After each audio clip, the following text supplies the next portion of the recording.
কি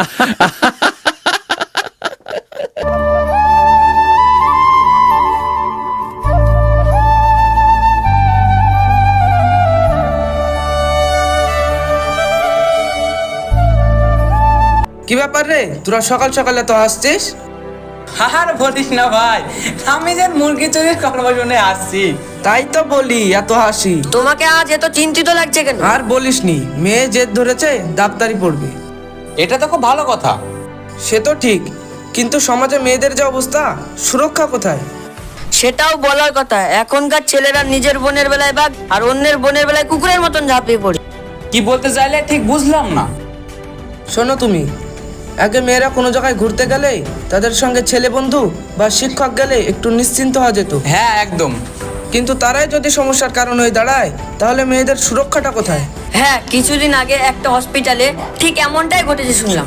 কিন্তু সবাই তো আর এক নয়। সমাজের কিছু খারাপ মানুষের জন্য ভালো মানুষগুলোর কথা ভুলে গেলে তো চলবে না। সেটাও ঠিক বলেছো। মেয়েকে উচ্চ শিক্ষিত করো, সেই তোমার মান সম্মান বাড়াবে। কালকে তাহলে মেয়েটাকে মেডিকেল কলেজে দিয়ে আসি।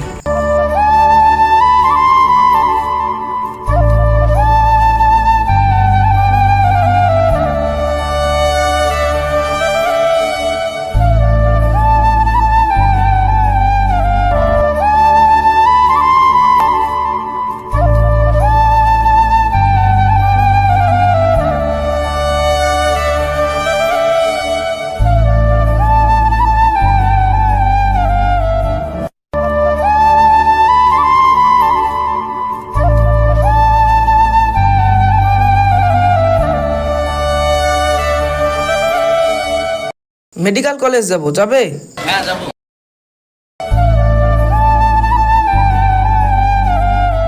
রিমি কোথায় রে মা?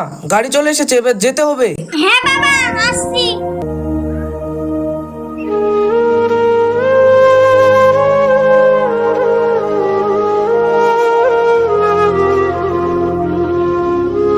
কি আর ফাজদা, মেয়েকে নিয়ে কোথায় চললে?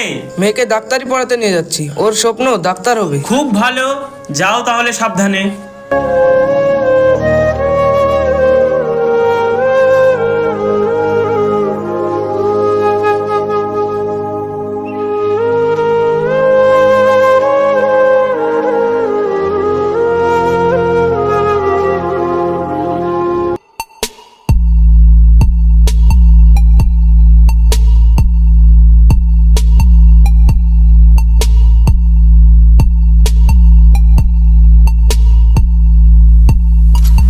এই বাবা, পড়ে যাবে, আস্তে খেয়াল।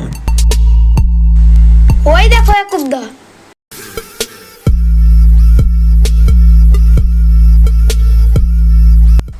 বললাম তো আস্তে খেলতে, গেলি তো পড়ে। বাচ্চা ছেলে, খেলতে গেলে তো পড়বে। ইয়াকুবদা, তোমার কটা ছেলে মেয়ে?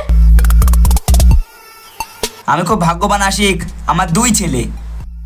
এখানে ভাগ্যবান হওয়ার কি আছে? মেয়ে কি ভালো নয়? ছেলেই তো বংশের প্রদীপ জ্বালাবে। আর মেয়ে? মেয়ে হচ্ছে অন্য বাড়ির সম্পদ, বিয়ে দিলেই অন্য বাড়ি চলে যাবে। আপনার কি মেয়ে আছে?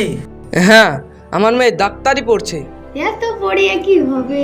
সেই তো কিছুদিন পর রান্নাঘরে গিয়ে খুন্তি ধরবে। আমার মেয়ের স্বপ্ন হচ্ছে সে ডাক্তার হয়ে সবার সেবা করবে। তার ইচ্ছে কেউ যেন বিনা চিকিৎসায় মারা না যায়। হ্যালো। হ্যাঁ মা, বল। তুমি কিন্তু মনে করে রাতের ওষুধগুলো খেয়ে নেবে। আচ্ছা মা। মেয়ের ফোন ছিল বুঝি?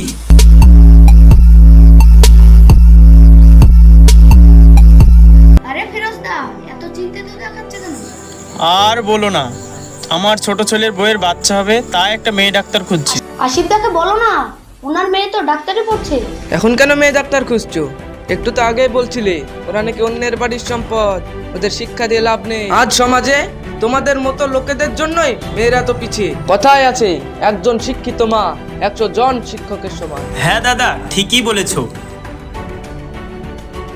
একটা মেয়ে ডাক্তার দেখে দাও না মেয়েকে বলে। আচ্ছা দাঁড়াও, মেয়েকে একটা ফোন করে দেখি।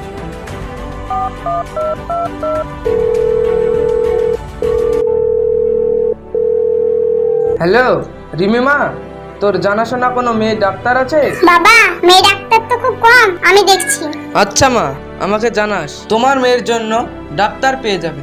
কিন্তু কথা দিতে হবে, তোমরা মেয়েদেরকে উচ্চ শিক্ষায় শিক্ষিত করবে। আমাকে ক্ষমা করে দেবেন, আমাদের ভুল ধারণা ছিল। হ্যাঁ ঠিক বলেছেন, মেয়েরা যদি শিক্ষিত হয় আপনি আমাদের চোখ খুলে দিলেন বাবা। তাহলে মেয়ে ডাক্তার পেতে আর কষ্ট হবে না, আপনি আমাদের চোখ খুলে দিলেন বাবা।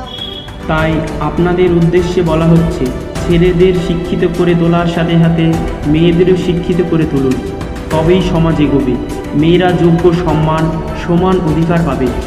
ধন্যবাদ। ভালো লাগলে লাইক, কমেন্ট, সাবস্ক্রাইব করে পাশে থাকবেন।